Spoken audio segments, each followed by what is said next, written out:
Zen and the martial way.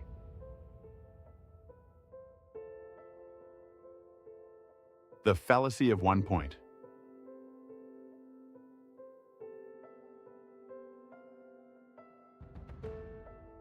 What if everything you've ever been told about centering your mind was only half the story? In countless dojos across the world, students are taught to place the mind in the Hara, that point just below the navel, where strength, stability, and the source of emotional cohesion are said to reside.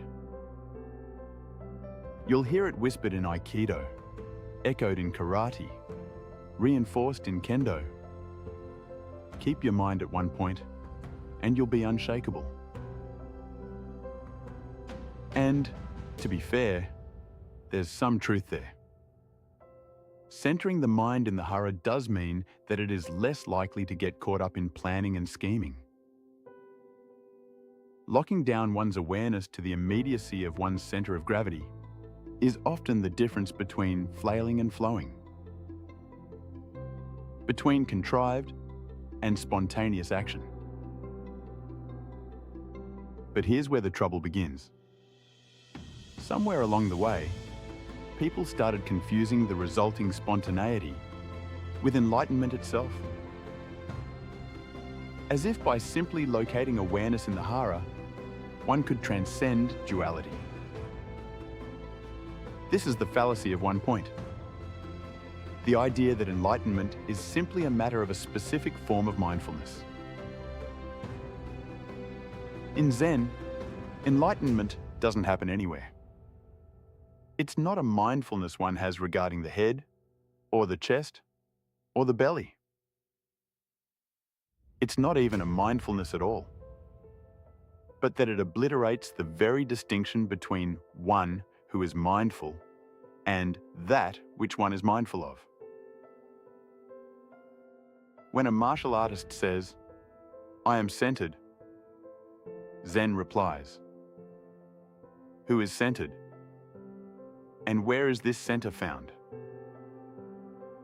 The moment we fix awareness at a single point, we've already created two: the observer and the observed. The self watching its own stability. It's subtle, but that gap, the faint residue of self-awareness, is precisely what enlightenment dissolves. Now, does that mean keeping the mind in the Hara is pointless? Not at all. History has shown it as a very reliable anchor for keeping the mind at bay. It facilitates the body and mind working as one unit. It helps to harmonize breath and motion, and it does promote composure in the midst of chaos. But in Zen terms, it's merely a skillful means, one which may prepare the ground for the transition to something far more substantial.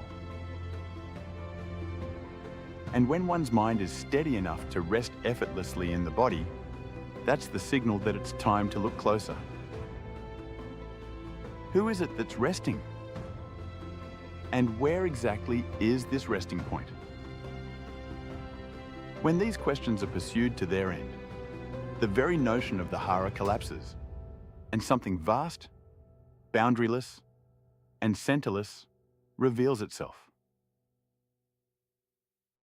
In short, one's awareness of the Hara is not the destination. It's just another vehicle for crossing to the far shore, and one that must likewise eventually be discarded. True enlightenment isn't found in setting the mind below the navel, or above the head for that matter. It's found in letting go. It's found in the seeing that there is no separate observer, no fixed point of balance, no place where you stand apart from the movement of the body. The martial artists who realize this no longer move from the Hara. They move as the universe itself. So yes, keep training. Keep returning to your Hara as necessary. But don't mistake stability and calm for awakening. Placing one's awareness in the Hara may steady the body, but letting go steadies the world.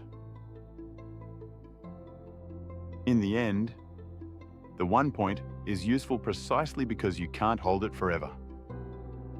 Awareness will move on. How much better for you to just let go? And when you do, when even that center dissolves, there's no longer the notion of balance or imbalance.